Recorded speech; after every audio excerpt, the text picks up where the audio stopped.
politiska griba. Tur var diezgan daudz ko izmainīt, pozicionēt to kā cīņu ar birokrātiju, un nevis vienkārši pašmērķīgu cīņu, bet patiešām izdarīt labas lietas. Bet tur ir ļoti svarīgi viena cita nianse. Jābūt skaidrai. Pie mums ir īpaši raksturīgs princips, kā var nesolīt. Solīsim gaisu lidotājiem, zemniekiem, ūdens zvejniekiem, veselības aprūpu visiem un tā tālāk. Un ar to, teiksim, tā es atvainojos bullshit, arī dosimies uz priekšu uz vēlēšanām pie vēlētājiem.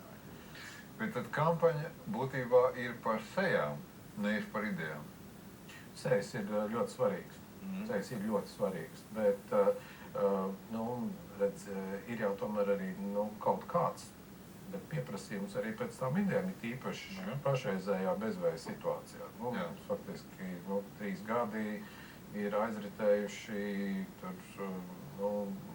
Stambulas konvencijas un Rail Baltica lāpīšanas zīmē. Labi, aizsardzība.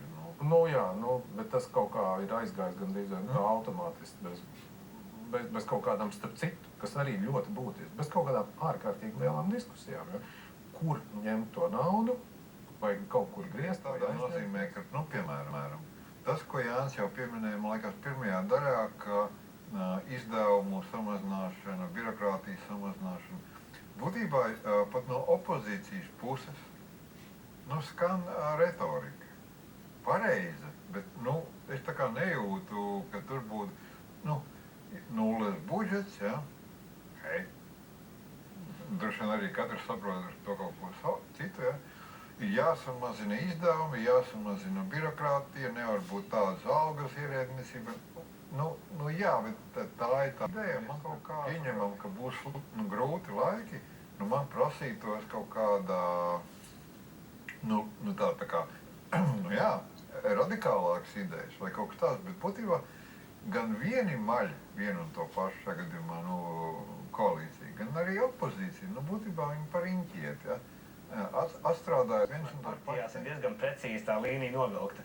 Man ir vara, es daru tā, ka es uzskatu pa pareizi. Tev nav vara, tu sēdi malā savām idejām. Un te nav tāda normāla tas process, kur kāds gribētu dzirdēt, kā jābūt pieprasījumam no politiķu puses. Politiķiem, tas tā kā viņiem jāapzinās tā, mums nav ideju, mēs tad meklējam tās idejas, un pēc tam, kad mēs viņus saņemam, varbūt arī kaut ko daram. Tur tā, tas pieprasījums, kā viņš veidosies, loģiski, ka, jebkurš no mums taču, negrib lieki sapūlēties. Ja var kaut ko izdarīt, ar mazāku piepūli un lielāku piepūli, izvēlamies visiem ir, izveidojis priekšstats, ka viņi, tādā mierīgā kreisera režīmā attiecībā uz idejām var arī čunčināt uz priekšu, un tāpat viņus ievēl, tā vai citādi ievēl. Tad viņi to arī dara. Līdz ar to ir jābūt kaut kādam spiedienam, banāli no sabiedrības, no mēdīju puses, runājam par idejām. Un šeit parādās arī tā mēdīju kvalitātes problēma. Vai mēdīji ir gatavi par to runāt tādā augstvērtīgā līmenī, nevis vienkārši, mums te viena patīk, cita nepatīk, vienkārši tāpēc, ka nepatīk. Bet, lūk, ir ideja, kāda ir plusi, mīnus, kādas ir alternatīvas.